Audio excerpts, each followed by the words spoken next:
These allegations are unfounded, unsupported by evidence, and have no basis in fact. The Philippine Navy exercised due diligence upon learning again of these claims. A comprehensive verification was conducted, which include inspections and validations by our intelligence units.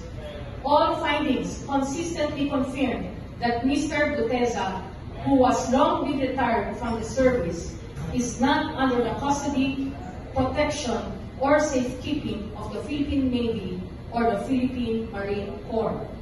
As a professional and disciplined institution, the Navy deeply respects and adheres to the Constitution, constitutional processes, including ongoing judicial and legislative inquiries. Will never harbor, conceal, or shield any individual from the law.